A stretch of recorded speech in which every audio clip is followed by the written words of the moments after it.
All right, question. What do you do when you run from the fire only to land into the furnace, y'all? All right, well, this is what happened to a young lady who left the United States and ran to the USSR.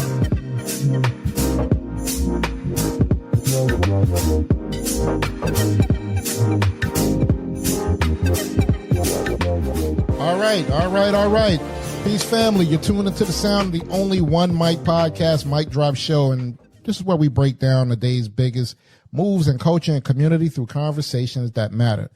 Now, I'm not here to tell you what to think, folks. I'm just here to lay out the whole thing for you, all right? So I want you to brace yourself for this story, okay? Because this is real deep, all right? So we're going to get into it.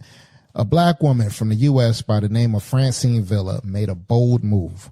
This is what she did, guys.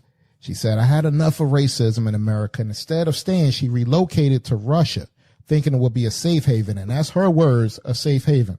But what do you think happened, yo? What do you think what happened once she got there, right? She got brutally attacked by her racist neighbors, beaten so badly her mouth was bloody, her face was swollen, and her body was covered in bruises. And here's what she posted before the attack. I'm safer, quote, I'm safer in Moscow than I ever was in the United States. And then the beating came. And it wasn't just covered, in the BET article that I read. I also read a Times of India article, and when they picked up the story, and they pointed out how social media users were quick to weaponize her words against her. Now, one person said, and I quote, of all places, you chose the whitest one. Another asked, and I'll quote again, so how's that safe haven working out? Now, I'm going to play a clip of Francine talking about what prompted her move to Russia and her experience while living there. And this clip comes courtesy of the documentary Black in the USSR. You can check this out on YouTube. I want y'all to listen to what Francine had to say in her own words. Check this out. I remember like it was yesterday. I asked for help from the police where it was like an emergency. And then I became the victim. I had 3 police officers grab me and just throw me down on the ground. And I had a bruise on my hand, bruise on my arms. I thought they were gonna kill me. I thought they were gonna shoot me. It was by 3 Caucasian officers. It was the worst experience of my life that I probably do not want to ever live again. I was so shooken because I grew up in a normal Russian Orthodox family. We're not gangsters. No one has a gun. We don't have any hoodies. I thought the police was there to help me. Why aren't they helping me? It's history that's repeated itself over and over and over again, and it hasn't been fixed. When my great-grandfather George Times experienced that discrimination during the Great Depression, Civil Rights Movement. It's the same thing, just in a different version. Not cooperate and accompany the arresting officer to the prison.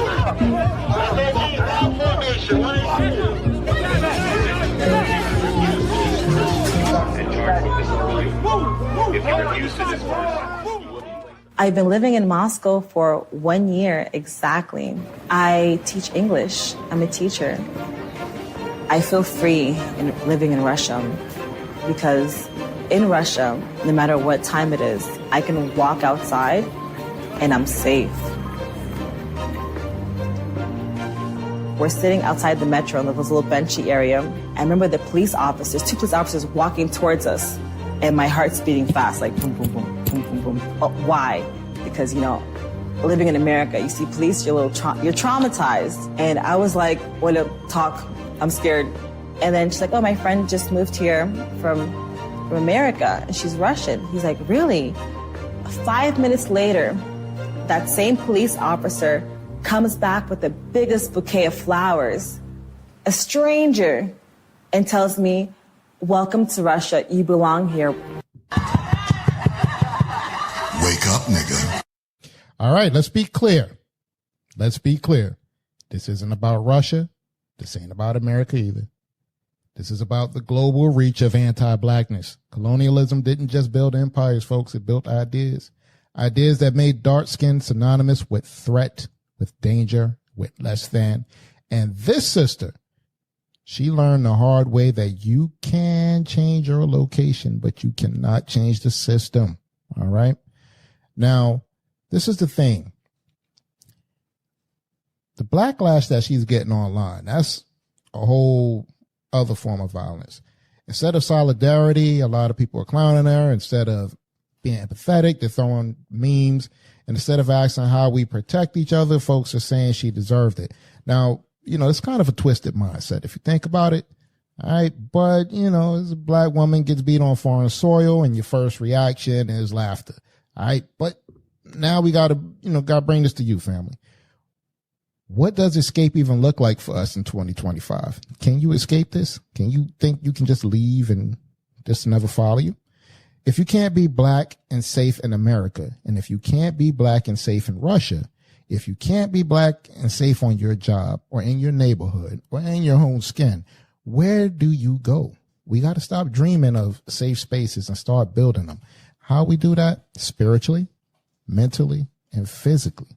Because if we keep waiting for white supremacy to play nice, we'll be waiting forever. The Only One Mic podcast is available on all major platforms you're streaming your podcasts on. So wherever you listen, that's where we are. Please check out our YouTube channel to catch up on our past and current episodes. And don't forget to rate the show and subscribe.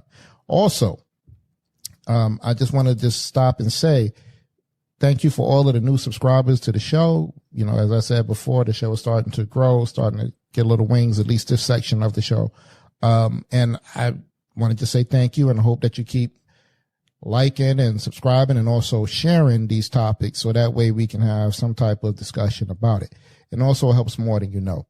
Follow us and connect with us on Instagram and X/Twitter at The Only One Mic P1, Facebook and LinkedIn at The Only One Mic Podcast. And you can email us at theonlyonemic00@gmail.com. You can call or text us at 302-367-7219. Your voice, your questions, your take could be featured on the show. So what do you think, y'all? She got a little wake-up call, thinking that she can run away from your skin pretty much. You can't do that. You don't think you're going to just run away from your appearance and how you look and how people perceive you. Unfortunately, that's the world we live in. Carl Gerard, The Only One Mic podcast mic drop show.